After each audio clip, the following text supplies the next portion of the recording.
नमस्कार, तुम्हा सर्वांचं स्वागत आहे टीच विथ प्रतिभा या आपल्या यूट्यूब चॅनलमध्ये। तर बघा, आज आपण संजय गांधी निराधार अनुदान योजना 2024 मध्ये काय बदल झाले, पात्रता काय आहे, अटी काय आहे आणि शर्ती व अर्ज कसा भरायचा याचीच माहिती आपण या व्हिडिओमध्ये बघणार आहोत। तर बघा, नवीन पोर्टल ओपन झालेला आहे, तर त्याचीच माहिती आपण बघणार आहोत। तत्पूर्वी चॅनलवर नवीन असणार त्यांनी चॅनलला सबस्क्राइब करा, बेल आयकन दाबायला विसरू नका, जेणेकरून आपण जे नवीन अपडेट व्हिडिओ टाकणार आहोत त्याचं नोटिफिकेशन तुम्हाला येणार आहे। चला तर बघूया काय पात्रता, अटी व शर्ती आहेत ते। तर बघा, ही एक वेबसाईट आहे, याच्यामध्ये बघा नवीन ही वेबसाईट आहे sasmahaIT.org। तर याच्यामध्ये सामाजिक न्याय आणि विशेष सहाय्य विभाग महाराष्ट्र शासन, म्हणजे सामाजिक न्याय आणि विशेष सहाय्यक विभाग, याच्यामध्ये कुठली योजना अनुदान वगैरे आपल्याला करायचं असेल तर त्याच्यामध्ये आपण नवीन पोर्टल ओपन झालेलं आहे। याच्यामध्ये तुम्ही तुमचे अर्ज, तसेच आपला अर्ज कुठपर्यंत आलेला आहे सर्व माहिती या वेबसाईटवर तुम्ही बघू शकता। तर बघा, आज आपण संजय गांधी निराधार योजनेची माहिती बघणार आहोत। चला बघूया। तर बघा, अशा प्रकारे मार्गदर्शक सूचनामध्ये तुम्हाला संजय गांधी निराधार योजनाच्या पात्रतेचे निकष, अटी व शर्ती बघायला मिळणार आहेत। तर त्याच्यामध्ये बघा, पहिली अट काय आहे, किमान 15 वर्षापासून महाराष्ट्र राज्याचा रहिवासी असणे आवश्यक आहे। म्हणजे जो संजय गांधी निराधार अनुदान योजनेचा लाभ घेणार आहे तो 15 वर्षापासून महाराष्ट्र राज्याचा काय पाहिजे, रहिवासी पाहिजे। वय बघा, 18 ते 65 वर्षापेक्षा कमी असावे, म्हणजे 18 वर्षापेक्षा कमी नसावे आणि 65 वर्षापेक्षा जास्त नसावे। नंतर कुटुंबाचे उत्पादन बघा, कुटुंबाचे नाव ग्रामीण शहरी भागाच्या दारिद्र्य रेषेखालील कुटुंबाच्या यादीत समाविष्ट असावे किंवा कुटुंबाचे वार्षिक उत्पन्न दिव्यांग लाभार्थ्यांसाठी बघा प्रतिवर्ष 50,000 तर इतर सर्व लाभार्थ्यांकरिता 21,000, म्हणजे अशा प्रकारे तुमचं उत्पन्न असणं गरजेचं आहे। आर्थिक सहाय्य किंवा निवृत्ती वेतन बघा, दारिद्र्य रेषेखालील कुटुंबाच्या यादीत नाव असलेल्या अथवा कुटुंबाचे वार्षिक उत्पन्न 21,000 पर्यंत असलेल्या लाभार्थ्यांना दरमहा 1500 किती मिळणार आहे, दरमहा 1500, ज्यांचे उत्पन्न किती 21,000 पर्यंत असलेल्या लाभार्थ्यांना 1500 प्रतिमाह लाभार्थी अर्थसहाय्य मिळणार आहे। दारिद्र्य रेषेखालील कुटुंबाच्या यादीतील केंद्र शासनाकडून इंदिरा गांधी राष्ट्रीय विधवा निवृत्तीवेतन योजना व इंदिरा गांधी राष्ट्रीय दिव्यांग निवृत्तीवेतन योजनेमधून दरमहा 300 अर्थसहाय्य देण्यात येते। याचा लाभार्थ्यांना राज्य शासनाच्या संजय गांधी निराधार अनुदान योजनेतून दरमहा 1200 असे एकूण दरमहा किती 1500 प्रति लाभार्थी अर्थसहाय्य मिळेल। 1500 प्रति लाभार्थी अर्थसहाय्य मिळेल, म्हणजे 1200 रुपये तुम्हाला संजय गांधी अनुदान योजनेतून आणि 300 रुपये तुम्हाला इंदिरा गांधी राष्ट्रीय दिव्यांग निवृत्तीवेतन असे मिळणार आहे। एकूण टोटल किती मिळणार आहे, 1500 रुपये तुम्हाला दरमहा मिळणार आहे। पात्रतेची अर्हता बघा, त्याच्यामध्ये कुठले पात्रतेच्या अर्थी आहे काय आहे, तर याच्यामध्ये बघा दिव्यांगातील अस्थिव्यंग, अंध, मूकबधीर, कर्णबधीर, मतिमंद इत्यादी प्रवर्गातील स्त्री व पुरुष, क्षयरोग, पक्षाघात, प्रमस्तिकाघात, कर्करोग, एड्स म्हणजेच HIV, कुष्ठरोग, सिकल सेल, सार्वजनिक आरोग्य विभागाने निश्चित केलेल्या दुर्धर आजारामुळे स्वतः चरितार्थ चालवू न शकणारे स्त्री व पुरुष, अशा प्रकारे त्या आहे पात्रतेच्या अर्थात। एवढेच जे दिव्यांगातील म्हणजे एवढेच काय करू शकतात लाभार्थी, त्याच्यामध्ये लाभ याचा घेऊ शकतात। नंतर बघा, निराधार पुरुष, याच्यामध्ये निराधार पुरुष, महिला, तृतीयपंथी निराधार विधवा, घटस्फोटित प्रक्रियेतील व घटस्फोट झालेल्या परंतु पोटगी न मिळालेल्या किंवा या योजनेखालील विहित केलेल्या उत्पन्न मर्यादेपेक्षा कमी पोटगी मिळालेल्या महिला, परित्यक्ता, देवदासी, अत्याचारित महिला, वेश्या व्यवसायातून मुक्त केलेल्या महिला व तुरुंगात शिक्षा भोगत असलेल्या कुटुंब प्रमुखाच्या पत्नीस, म्हणजे इत्यादी काय याचा लाभ घेऊ शकतात। तसेच 18 वर्षाखालील अनाथ दिव्यांग, सिकल सेलग्रस्त बघा, 18 वर्षाखालील अनाथ दिव्यांग, सिकल सेलग्रस्त व अन्य दुर्धर आजाराने ग्रस्त मुली असतील तर त्यांना पालकामार्फत लाभ देण्यात यावा।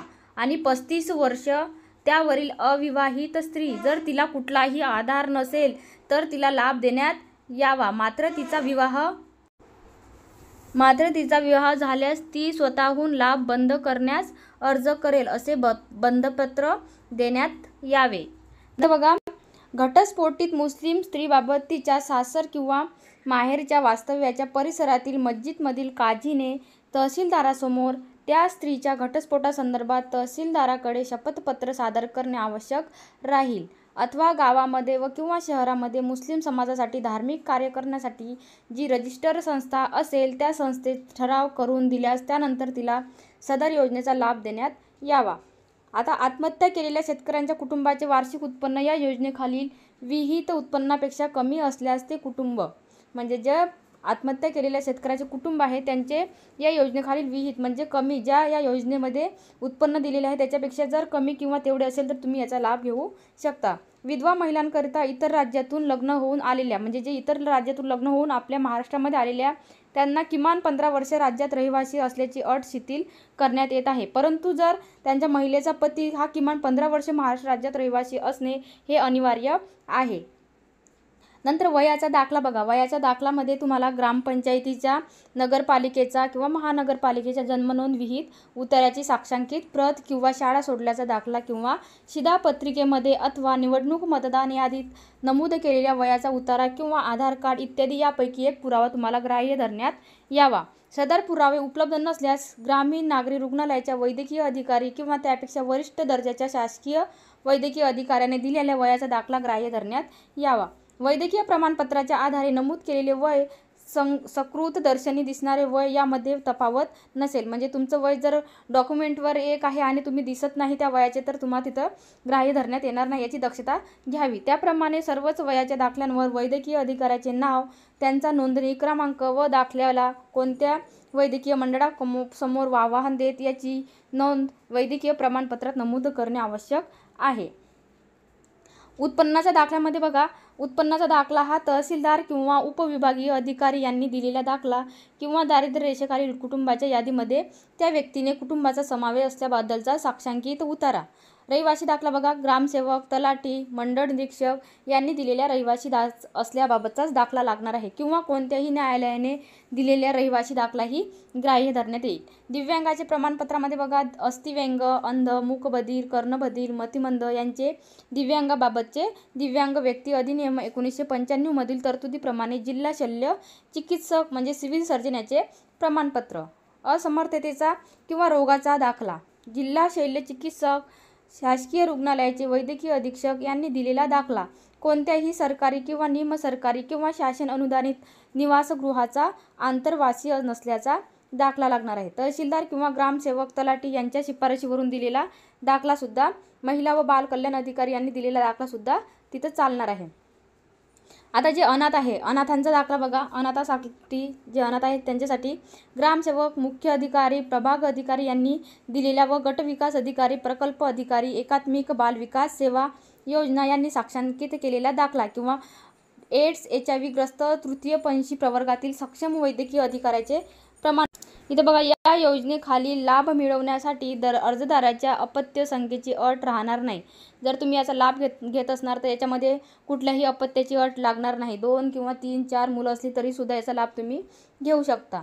दिव्यांगातील अस्थिव्यंग, मूकबधीर, हे बघितले, शारीरिक छळवणूक झालेल्या अथवा बलात्कार झालेल्या अत्याचारित स्त्रियांच्या बाबतीत जिल्हा शल्य, तर इथं बघा, स्त्रियांच्या बाबतीत जिल्हा शल्य चिकित्सक व महिला व बाल विकास अधिकाऱ्याचे प्रमाणपत्र, तसेच बलात्कार संबंधात पोलीस ठाण्यात गुन्ह्याची नोंद झाल्याची पोलीस ठाण्याचे प्रमाणपत्र घेणे आवश्यक राहील.